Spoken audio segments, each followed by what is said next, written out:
Hi dears, welcome back. അപ്പോൾ ഇന്ന് ഞാൻ വന്നിരിക്കുന്നത് നമുക്കൊക്കെ ഒരുപാട് പ്രയോജനകരമായ നല്ല കൊച്ചു ടിപ്സുകളുമായിട്ടാണ്. അപ്പോൾ നമുക്ക് നമ്മുടെ ആദ്യത്തെ ടിപ്പ് ഒന്ന് കണ്ടു നോക്കാം. സാധാരണഗതിയിൽ നമ്മൾ ചോറ് കുക്കറിൽ വെക്കുന്ന സമയമാണെങ്കിൽ എല്ലാവർക്കും ഉള്ള ഒരു പ്രശ്നമാണ് ചോറ് പെട്ടെന്ന് ഇങ്ങനെ കുഴഞ്ഞു പോകുക, അല്ലെങ്കിൽ പരസ്പരം ഒട്ടിപ്പിടിച്ചിട്ടാണ് ചോറ് വെന്ത് വരുന്നത് എന്നുള്ളതൊക്കെ. അപ്പോൾ അങ്ങനെയൊന്നും ഇല്ലാതെ കൊണ്ട് നല്ല ഫ്രഷ് ആയിട്ട് പരസ്പരം ഒട്ടിപ്പിടിക്കാണ്ട് ചോറ് നന്നായിട്ട് തന്നെ വെന്ത് കിട്ടാൻ വേണ്ടി നമുക്ക് ചെയ്യാൻ പറ്റിയൊരു നല്ല ടിപ്പാണ്. നിങ്ങൾ ചോറ് വേവിക്കുന്ന സമയത്ത് അതിന് മുമ്പായിട്ട് ഒരു ഒന്നോ രണ്ടോ ചെറുനാരങ്ങ ഇതുപോലെ ഒന്ന് പിഴിഞ്ഞ് ആ ഒരു വെള്ളത്തിലേക്ക് ചോറ് വെക്കുന്ന ആ ഒരു ഇതിലേക്ക് നിങ്ങൾ ഇട്ട് കൊടുക്കുക. അപ്പോൾ നല്ല രീതിയിൽ തന്നെ ചോറ് വെന്ത് കിട്ടും കേട്ടോ. പരസ്പരം ഒട്ടിപ്പിടിക്കാണ്ട് കുഴയാണ്ട് കൊണ്ട് നല്ല രീതിയിൽ തന്നെ നമുക്ക് ചോറ് വെന്ത് കിട്ടും. അതുമൂലം ടേസ്റ്റ് വ്യത്യാസമൊന്നും വരില്ല. ട്രൈ ചെയ്ത് നോക്കുക കേട്ടോ. അപ്പോൾ ഇനി നമുക്ക് നമ്മുടെ അടുത്ത ടിപ്പൊന്ന് കണ്ടു നോക്കാം. സാധാരണഗതിയിൽ നമ്മുടെ വീടുകളിൽ ഇതുപോലെ നോൺ വെജ് ഒക്കെ കുക്ക് ചെയ്യുന്ന സമയത്ത് ഒരുപാട് നേരമായിട്ട് അതൊന്ന് വെന്ത് കിട്ടാൻ വേണ്ടിയിട്ട്, പ്രത്യേകിച്ച് ബീഫോ അല്ലെങ്കിൽ മട്ടനൊക്കെ ആണെങ്കിൽ ഒരുപാട് നേരം നമുക്കതൊന്ന് വെന്ത് കിട്ടാൻ വേണ്ടിയിട്ട്. അപ്പോൾ ഗ്യാസ് ചിലവൊന്നും ഇല്ലാണ്ട് പെട്ടെന്ന് തന്നെ നമുക്കിത് വേവിച്ചെടുക്കാനുള്ള നല്ലൊരു ടിപ്പ് എങ്ങനെയാണെന്നൊന്ന് കണ്ടു നോക്കാം. നമ്മളെപ്പോഴും കുക്ക് ചെയ്യുന്ന പോലെ തന്നെ നമുക്ക് കുക്ക് ചെയ്യാവുന്നതാണ് നോൺ വെജൊക്കെ.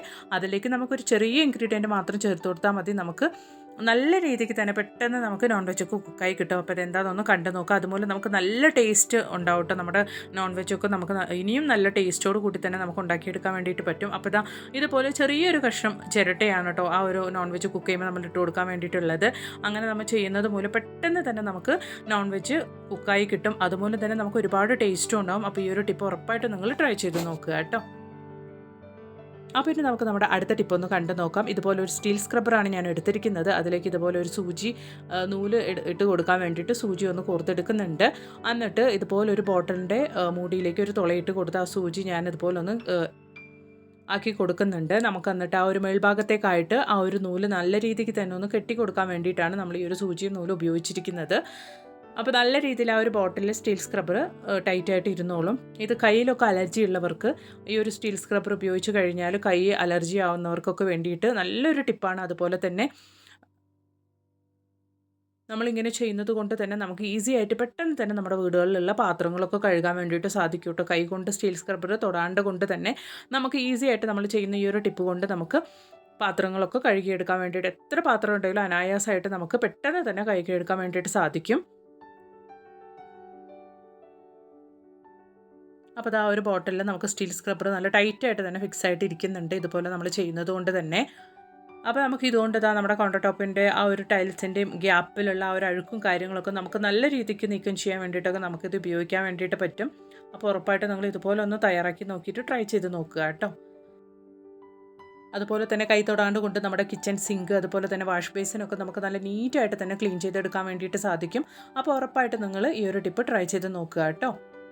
ഈ ഒരു ടിപ്പ് നിങ്ങൾക്ക് ഒരുപാട് പ്രയോജനകരമായി എന്ന് തോന്നുകയാണെങ്കിൽ വീഡിയോയ്ക്ക് മറക്കാണ്ട് ഒന്ന് ലൈക്കും കൂടെ ചെയ്ത് സപ്പോർട്ട് ചെയ്യുക.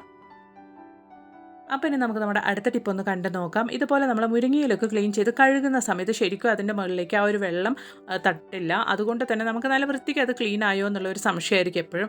അപ്പോൾ അങ്ങനെ ഇല്ലാണ്ട് കൊണ്ട് നമുക്ക് നല്ല വൃത്തിയായിട്ട് തന്നെ കഴുകാൻ വേണ്ടിയിട്ടുള്ള ഒരു ടിപ്പാണ്. നമ്മളിതുപോലെ മുരിങ്ങയിലൊക്കെ കഴുകുന്ന സമയത്ത് കുറച്ച് ഉപ്പ് നിങ്ങൾ അതിൻ്റെ മുകളിലേക്കായിട്ടൊന്ന് ഇട്ട് കൊടുത്തതിന് ശേഷം നന്നായിട്ടൊന്ന് കഴുകിയെടുക്കുക കേട്ടോ. അപ്പോൾ നല്ല രീതിക്ക് തന്നെ വെള്ളമൊക്കെ ആയിട്ട് നല്ല ക്ലീൻ ആയിട്ട് തന്നെ കിട്ടും. അപ്പോൾ ഉറപ്പായിട്ട് നിങ്ങൾ ഇതുപോലെ ഇനി മുരിങ്ങയിലൊക്കെ കഴുകുന്ന സമയത്ത് കുറച്ച് ഉപ്പും കൂടെ ഒന്ന് ഇട്ട് കഴുകി നോക്കുക കേട്ടോ. അപ്പോൾ ഇനി നമുക്ക് നമ്മുടെ അടുത്ത ടിപ്പ് ഒന്ന് കണ്ടു നോക്കാം. നമ്മൾ വാഷിംഗ് മെഷീനിലൊക്കെ തുണിയിടുന്ന സമയത്ത് ഇതുപോലെ നമുക്ക് ഫോയിൽ പേപ്പർ ചുറ്റി 2 ബൗൾസായിട്ട് നമുക്ക് ഇതുപോലെ ഇട്ട് കൊടുക്കുകയാണെങ്കിൽ തുണിയുടെ ക്വാണ്ടിറ്റി അനുസരിച്ച് നമുക്ക് ഇട്ട് കൊടുക്കാവുന്നതാണ്. അങ്ങനെ നമ്മൾ ഇട്ട് കൊടുക്കുകയാണെങ്കിൽ നല്ല രീതിക്ക് തന്നെ നമുക്ക് തുണികളിലെല്ലാം അഴുക്കൊക്കെ നീങ്ങി കിട്ടും കേട്ടോ. അപ്പോൾ കോളറിലാണെങ്കിലും ഷർട്ടിൻ്റെ ഒക്കെ കോളറിലാണെങ്കിലും അതുപോലെ തന്നെ കുട്ടികളുടെ യൂണിഫോമിലുള്ള അഴുക്കും കാര്യങ്ങളൊക്കെ നല്ല രീതിക്ക് തന്നെ റിമൂവായി കിട്ടാൻ വേണ്ടിയിട്ട് നിങ്ങളിതുപോലെ ഫോയിൽ പേപ്പർ 1-2 ബൗൾസാക്കിയിട്ട് ഇട്ട് കൊടുക്കുകയാണെങ്കിൽ നല്ല രീതിക്ക് തന്നെ അഴുക്കൊക്കെ റിമൂവായി കിട്ടും. അപ്പോൾ ഒരു തവണയെങ്കിലും നിങ്ങൾ അതുപോലെ ഒന്ന് അലക്കി നോക്കുക കേട്ടോ. വാഷിംഗ് മെഷീനിൽ തുണി ഇടുന്ന സമയത്ത് നിങ്ങൾ ഈ ഒരു ടിപ്പ് ഒന്ന് ട്രൈ ചെയ്ത് നോക്കുക. അപ്പോൾ ഇനി നമുക്ക് നമ്മുടെ അടുത്ത ടിപ്പ് ഒന്ന് കണ്ടു നോക്കാം. ഇതുപോലെ നമ്മുടെ വീടുകളിലുള്ള ഗ്രേറ്ററിൻ്റെ മൂർച്ചയൊക്കെ കുറഞ്ഞു കഴിഞ്ഞാൽ നമുക്ക് ചെയ്യാൻ പറ്റിയൊരു നല്ലൊരു ടിപ്പാണ്. അപ്പോൾ അതിന് വേണ്ടിയിട്ട് ഇടികല്ല് ഇതുപോലെ നമ്മളൊന്ന് ജസ്റ്റ് ഒന്ന് ഇതുപോലെ ഗ്രേറ്ററിൻ്റെ മുകളിലേക്കായിട്ട് ഇതുപോലെ ഒന്ന് ചെയ്ത് കൊടുക്കുകയാണെങ്കിൽ 4-5 തവണ ചെയ്യുമ്പോൾ തന്നെ നമുക്ക് നല്ല രീതിക്ക് തന്നെ നമ്മുടെ ഗ്രേറ്ററിൽ മൂർച്ചയാവും. അപ്പോൾ മൂർച്ച കുറഞ്ഞ ഗ്രേറ്റർ, അതുപോലെ തന്നെ കത്തി കാര്യങ്ങളൊക്കെ നമ്മുടെ വീട്ടുകളിൽ ഉണ്ടാവും. അപ്പോൾ ഇനി നിങ്ങൾ ഇതുപോലൊന്ന് ഈ ഒരു ഇടികല്ല് വെച്ച് നിങ്ങൾ ട്രൈ ചെയ്ത് നോക്കുകയാണെങ്കിൽ നല്ല രീതിക്ക് തന്നെ നമുക്ക് ആ ഒരു ഇടികല്ലും അതുപോലെ തന്നെ കത്തിയും കാര്യങ്ങളൊക്കെ മുറിച്ചാക്കി എടുക്കാൻ വേണ്ടിയിട്ട് പറ്റും. ഉറപ്പായിട്ട് നിങ്ങൾ ഈ ഒരു ടിപ്പ് ഒന്ന് ട്രൈ ചെയ്ത് നോക്കുക കേട്ടോ.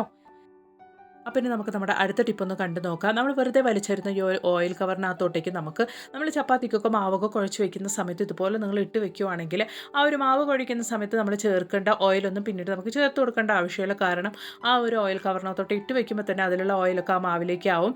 അതുകൊണ്ട് തന്നെ നല്ല സോഫ്റ്റ് ആയിട്ട് തന്നെ നമുക്ക് ചപ്പാത്തി ഉണ്ടാവും കേട്ടോ. അപ്പോൾ നമ്മൾ ഇതുപോലെ ഓയിൽ കവറിനകത്തോട്ടേക്ക് ഇട്ട് വെച്ചതിന് ശേഷം ഫ്രിഡ്ജിലോ അല്ലെങ്കിൽ നമ്മൾ സൂക്ഷിച്ച് വെക്കുവാണെങ്കിൽ 1-2 ദിവസം കഴിഞ്ഞാലും ചപ്പാത്തിയുടെ മാവ് നല്ല സോഫ്റ്റ് ആയിട്ട് തന്നെ ഉണ്ടാവും കേട്ടോ. അപ്പോൾ ഉറപ്പായിട്ട് നിങ്ങൾ വെറുതെ കളയുന്ന ഈ ഒരു ഓയിൽ കവറിനകത്തോട്ടേക്ക് ഇതിന് മേലെ നിങ്ങൾ മാവൊക്കെ കുഴയ്ക്കുന്ന സമയത്ത് ഉറപ്പായിട്ട് ഇട്ട് വെച്ചൊന്ന് ട്രൈ ചെയ്ത് നോക്കുക കേട്ടോ. അപ്പോൾ ഇനി നമുക്ക് നമ്മുടെ അടുത്ത ടിപ്പ് ഒന്ന് കണ്ടു നോക്കാം. നമ്മുടെ വീടുകളിലൊക്കെ ഇതുപോലെ ഒരുപാട് റബ്ബർ ബാൻഡ്സൊക്കെ നമ്മൾ ഓരോ ആവശ്യത്തിന് വേണ്ടിയിട്ട് വാങ്ങി വെക്കും. അപ്പോൾ അത് ചെറിയ ടെമ്പറേച്ചറൊക്കെ തട്ടിയാൽ തന്നെ അത് പരസ്പരം ഒട്ടിപ്പിടിക്കാൻ വേണ്ടിയിട്ട് തുടങ്ങും. അപ്പോൾ അങ്ങനെ ഇല്ലാണ്ട് കൊണ്ട് നമുക്ക് ചെയ്യാൻ പറ്റിയ ഒരു നല്ല ടിപ്പാണ് ഇതുപോലെ ടാൽക്കം പൗഡർ നിങ്ങളൊന്ന് ജസ്റ്റ് ഒന്ന് കൊട്ടി കൊടുത്തതിന് ശേഷം എടുത്ത് വെക്കുകയാണെങ്കിൽ നന്നായിട്ടൊന്ന് മിക്സ് ചെയ്ത് ശേഷം നിങ്ങൾ എടുത്ത് വെക്കുകയാണെങ്കിൽ പിന്നീട് നമുക്ക് ആ ഒരു പ്രശ്നമില്ല. പരസ്പരം ഒട്ടിപ്പിടിക്കാണ്ട് തന്നെ നമ്മൾ എപ്പോൾ ഉപയോഗിക്കുമ്പോഴും നമുക്ക് എടുക്കാൻ വേണ്ടിയിട്ട് പറ്റും കേട്ടോ. അപ്പോൾ ഉറപ്പായിട്ട് നിങ്ങൾ ഈ ഒരു ടിപ്പ് ഒന്ന് ട്രൈ ചെയ്ത് നോക്കുക.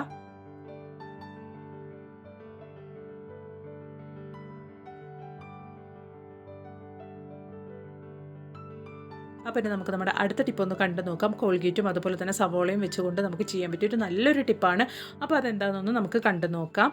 അപ്പോൾ അതിന് വേണ്ടിയിട്ട് നമുക്ക് സവോള ഞാൻ ഒരു അര കഷ്ണം സവോളയാണ് ഇവിടെ എടുക്കുന്നത്. അത് ഇതുപോലൊരു നമ്മൾ വേസ്റ്റായിട്ട് വലിച്ച് എറിഞ്ഞ് കളയുന്ന ഇതുപോലുള്ളൊരു പാത്രത്തിലേക്കാണ് ഞാൻ അരിഞ്ഞിട്ട് കൊടുക്കുന്നത്. ചെറിയ ചെറിയ കഷ്ണങ്ങളായിട്ടാണ് ഞാനിവിടെ സവോള ഇട്ട് കൊടുക്കുന്നത്.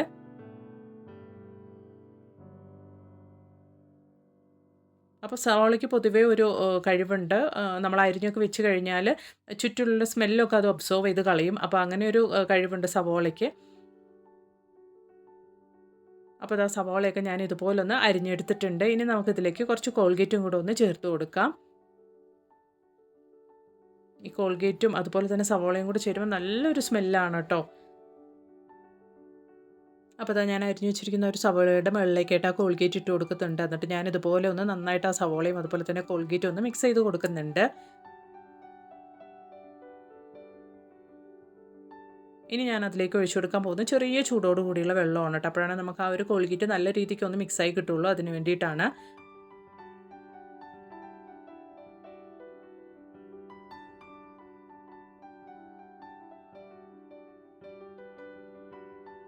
അപ്പോൾ അത് നല്ല രീതിക്ക് ആ ഒരു കോൾഗേറ്റും അതുപോലെ തന്നെ സവോളയൊക്കെ മിക്സായി കിട്ടിയിട്ടുണ്ട്. ഇനി ഞാൻ ഉപയോഗിക്കാൻ പോകുന്നത് ഇതുപോലെ ഒരു ഫോയിൽ പേപ്പറാണ്. അതിൻ്റെ മുകളിലേക്ക് വെച്ച് നന്നായിട്ടൊന്ന് ക്ലോസ് ചെയ്ത് കൊടുക്കുന്നുണ്ട്. എന്നിട്ടൊരു ടൂത്ത് പിക്ക് ഉപയോഗിച്ച് നന്നായിട്ടൊന്ന് അതിൻ്റെ മുകളിലേക്ക് ഇതുപോലൊന്ന് തുളയിട്ട് കൊടുക്കുന്നുണ്ട് കേട്ടോ.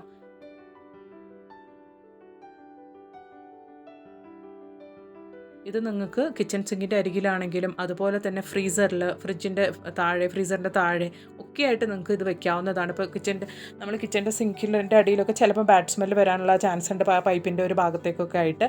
അതുപോലെ തന്നെ ഫ്രീസറിൽ നമ്മൾ ഇതുപോലെ നോൺ വെജും കാര്യങ്ങളും മീനൊക്കെ ചിലപ്പോൾ വെച്ച് കഴിഞ്ഞാൽ അത് തുറക്കുമ്പോൾ നമുക്ക് ഭയങ്കര ഒരു ബാഡ് സ്മെല്ലായിരിക്കും. അപ്പോൾ അങ്ങനെ ഇല്ലാണ്ട് കൊണ്ട് നമ്മൾ ഇതുപോലെ ചെയ്ത് വെക്കുന്ന ഈ ഒരു ഒറ്റ കാര്യം കൊണ്ട് തന്നെ നമുക്ക് എത്ര ബാഡ് സ്മെല്ലുണ്ടെങ്കിലും അതൊക്കെ ആ ഒരു സവോളയും കോൾഗേറ്റൊക്കെ ഒബ്സർവ് ചെയ്ത് കളയും. അപ്പോൾ ഉറപ്പായിട്ട് നിങ്ങൾ ഈ ഒരു ടിപ്പ് ട്രൈ ചെയ്ത് നോക്കുക കേട്ടോ. ബാഡ് സ്മെല്ലൊക്കെ വരാൻ ചാൻസസ് ഉള്ള കിച്ചൺ സിങ്കിൻ്റെ താഴെയായിട്ടും അതുപോലെ തന്നെ ഫ്രിഡ്ജിലൊക്കെ നിങ്ങൾ ഇതുപോലെ വെച്ച് കൊടുക്കുകയാണെങ്കിൽ പിന്നീട് ആ ഒരു പ്രശ്നം ഉണ്ടാവില്ല. ഉറപ്പായിട്ടും ട്രൈ ചെയ്ത് നോക്കുക കേട്ടോ. എന്നിട്ട് നിങ്ങളുടെ വലിയൊരു അഭിപ്രായങ്ങളൊന്ന് കമൻറ്റ് ബോക്സിലിട്ട് അറിയിക്കുകയും കൂടെ ചെയ്യുക. അപ്പോൾ ഇനി ഒരു പുതിയ വീഡിയോ ആയിട്ട് നിങ്ങളുടെ അടുത്തേക്ക് വരുന്നത് വരയ്ക്കും എല്ലാവർക്കും ബായ്. Thanks for watching.